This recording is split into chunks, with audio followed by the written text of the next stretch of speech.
আসসালামু আলাইকুম রহমতুল্লাহ। আজকের ভিডিওটা হলো বিদেশগামী লোকদের জন্য, অর্থাৎ যারা বিদেশে ইনকাম করার জন্য যান তাদের জন্য। প্রথম কথা হলো যে আপনারা কোনো অবস্থায় বিয়ে করে বিদেশ যাবেন না।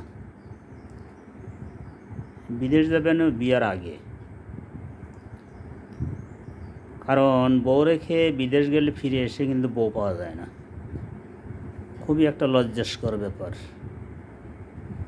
তারপর আর একটা কথা হলো, আপনার বিদেশ যাওয়া যখন কনফার্ম হয়ে যাবে তখন আপনার পছন্দ মতো দেশের অর্থাৎ আমার বাংলাদেশের 4টি সরকারি ব্যাংক আছে: সোনালী ব্যাংক, অগ্রণী ব্যাংক, জনতা, রূপালী। এই 4টা ব্যাংকের যে কোনো শাখা আপনার বাড়ির পাশে বা শহরের পাশে, আপনার বাসার পাশে যে শাখাটা আছে সেই শাখায় আপনার নামে একটা অ্যাকাউন্ট করবেন, আপনার ওয়াইফের নামে একটা করবেন এবং আপনার বাবার নামে একটা।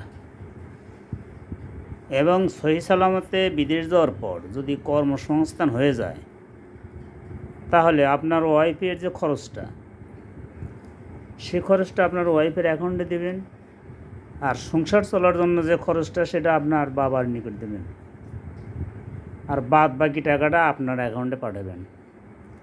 কোনো অবস্থায় আপনার ওয়াইফকে টাকা দেবেন না, মানে তার যা খরচ লাগবে তার অতিরিক্ত 1 টাকাও দেবেন না, তাহলে কিন্তু ফিরে এসে বউ পাবেন না। আবার বাপ মাকে টাকা দিবেন, তারা কিন্তু ওই টাকা দিয়ে দেখা যাবে যে জমি কিনবে, বাড়ি করবে, আপনার নাম দেবে না। হয় তাদের নাম দিবে, না হয় তাদের ছেলে মেয়েদের নাম দিবে, অন্য ছেলের নাম দিবে। আপনার বিদেশ খাটা কোনোই দাম থাকবে না তখন।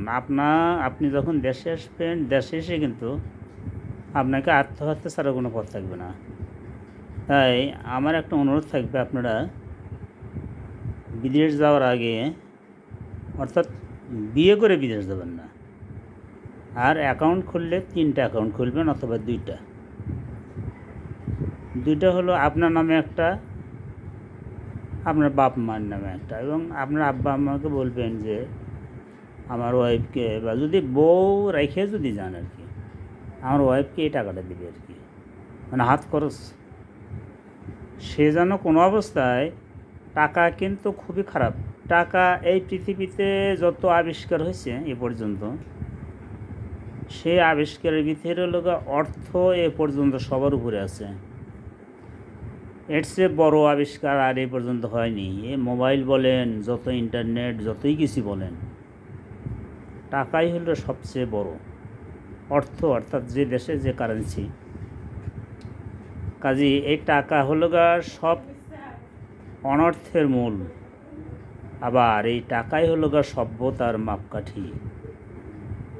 কাজে টাকাকে আপনারা যেভাবে ব্যবহার করবেন সেইভাবে কিন্তু এটাই হবে। আপনার বউয়ের হাতে টাকা থাকলে পরে আপনার বউ কিন্তু আপনার কথা ভুলে যাবে আর কি। আর তাছাড়া জানেন যে মেয়ে মানুষ তো একটু অন্য ধরনের আর কি। একে যদি একটু মানে চিপে ধরে না রাখা যায়, ও এমন কি যে ও সাগরের পানিও খায় ফেলে দিতে পারে। এত মানে আল্লাহ, মানে আমার নবীজি একটা হাদিস আছে যে তোমরা মহিলাদের থেকে বেঁচে থাকো, অর্থাৎ দূরে সরে থাকো।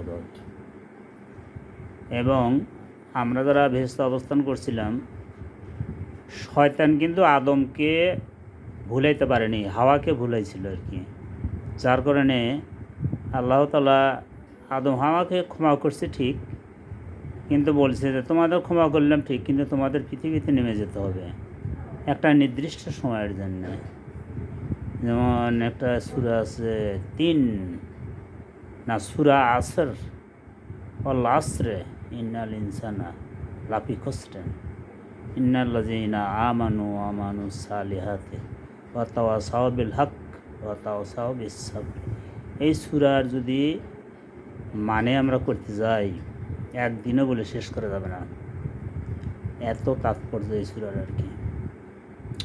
আল্লাহ বলছেন যে তোমাকে নির্দিষ্ট সময়ের জন্য পৃথিবীতে যেতেই হবে এবং সেখান থেকে তোমার বংশবৃদ্ধি হবে, তারপরে তোমার এক সময় আমার কাছে আবার ফিরে আসতে হবে।